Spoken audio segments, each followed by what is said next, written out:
Hi everyone, welcome to our channel AccuPro Learning. I am your host and host Omkar. Today we have a question and answer round with CA Namrata Charvekar. If you remember, we had a session by her on the GST due date that has been amended by the government because of the COVID-19. So if you haven't already checked that video, click here on the link and check that video and then come back to this video for the question and answer round. These questions were sent by some of you in the comment box through our WhatsApp and email. So before we start, let me remind you to subscribe to our channel for such more content coming up to you to help you in your business. Along with that, also like the video if you enjoy and if you find it valuable. Thank you. Alright, let's start with the first question. This question was sent by Hiram Khasnes. He wants to know if the 20th of the following month is the due date for all GSTR 3B return filing for all taxpayers. No. If your turnover is more than 5 crore, then the due date is 20th of the following month. But अगर आपका turnover जो है वो below 5 crore है, then it depend upon your state. कभी कभी वो 22nd हो सकता है या फिर वो 24th हो सकता है. फॉर एग्जाम्पल, अगर महाराष्ट्र और गोवा है और उनका टर्नओवर है less than 5 crore, then it's 22nd of the following month. But अगर पंजाब है, जम्मू कश्मीर है, उनके लिए 24th of the following month होगा. Great. Now the second question. The second question is from Nitin Bavkar. He wants to know if the interest at the rate of 9% per annum is chargeable on net liability or gross liability. That's a good question. हमेशा याद रखना, interest जो होता है वो हमेशा net liability पे calculate होता है, कभी ग्रॉस लायबिलिटी पे होता नहीं है.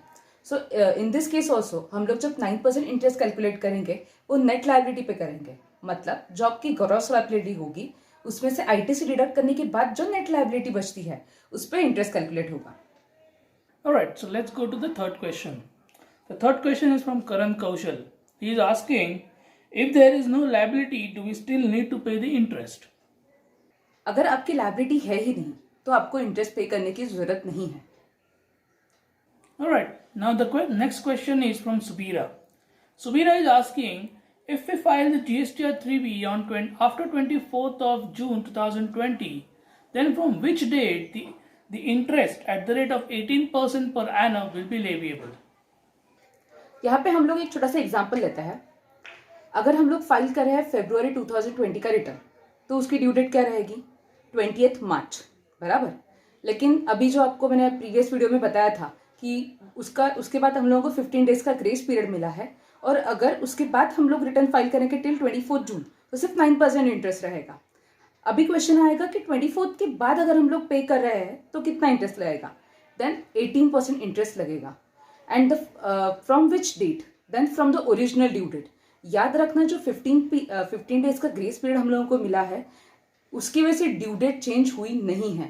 Due date is 20th March only. So यहाँ पे इन दिस केस हमारा जो 18% इंटरेस्ट रहेगा वो 20th मार्च से लगेगा till the date of payment. Okay, let's take a similar question. This one is from Samir Pawar. He is asking, if we file the GSTR 3B after 24th of June 2020, then from which date the late fee will be leviable? इस question का जवाब मैं previous example को continuation में ही देना चाहूंगी. जैसे हम लोगों ने अभी प्रीवियस क्वेश्चन में देखा था कि अगर मैं 24th जून के बाद अगर मैं पेमेंट कर रही हूँ तो मुझे 18% से इंटरेस्ट लगेगा from the original date. In the same line, अगर मुझे लेट फाइलिंग फीस पे करनी पड़ रही है तो वो भी ओरिजिनल ड्यू डेट से ही होगी, मतलब 20 of the March. Great. That sounds technical, but I hope that answered your question. Next one is from Albina. Now, Albina is asking, what is the due date for the month of May 2020? Yes, मुझे बहुत जन actually ये question पूछ रहे हैं कि आपने previous video में तो फरवरी, मार्च, अप्रैल का ड्यू डेट तो बता दिया, लेकिन व्हाट अबाउट मे? देन मे का ड्यू डेट जो होगा वो 27 जून 2020 होगा, प्रोवाइडेड आपका टर्नओवर अगर 5 करोड़ से ऊपर है तो. सेकेंड सिनेरियो, अगर आपका 5 करोड़ के नीचे है तो then it depends upon state to state. मतलब जैसे मैंने प्रीवियस इसमें आपको चार्ट दिखाया था, उस चार्ट के हिसाब से ही 12th ऑफ द जुलाई अगर महाराष्ट्र गोवा का रहेगा देन, और अगर 14th ऑफ द जुलाई अगर पंजाब या फिर जम्मू कश्मीर का रहेगा तो आपका उस अकॉर्डिंगली ड्यू डेट रहेगा। Now we have the question from Meera K.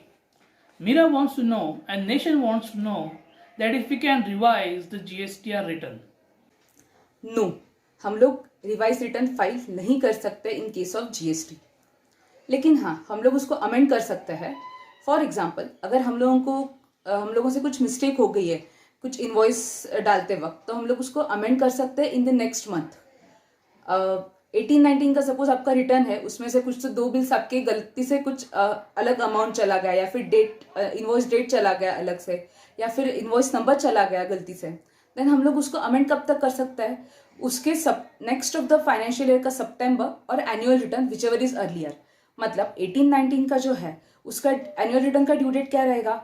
As per act is 31st December 2019, but 31st December 2019 और 30th September 2019 whichever is earlier, मतलब क्या होगा 30th September तक हम लोग उसको अमेंड कर सकते हैं। Alright, now here comes the last question of the session. I hope you all are having good time. I hope you're getting some informative knowledge out of this session. Now the last question is from Prasad Kulkarni. He wants to know how to calculate the interest for the late payment of the tax for the month of March 2020 in the case the turnover is more than 5 crore. This question we can understand through one example. मार्च 2020 की due date क्या है? मैंने already आपको बता दी थी, 20th of the April बराबर। उसके बाद हम लोगों को 15 डेज का ग्रेस पीरियड मिला है, मतलब वो कब तक खत्म हो जाएगा? 5th मई तक। सो अगर हम लोगों ने 5th मई तक कुछ रिटर्न फाइल कर रहे हैं अपना, देन आपको इंटरेस्ट वगैरह नहीं लगेगा, बराबर है। इसी टाइप का कुछ एग्जाम्पल मैंने एक चार्ट में आपको इंक्लूड करके दिया है, वो आप रेफर कर सकते हैं। Okay, so let's move to the chart.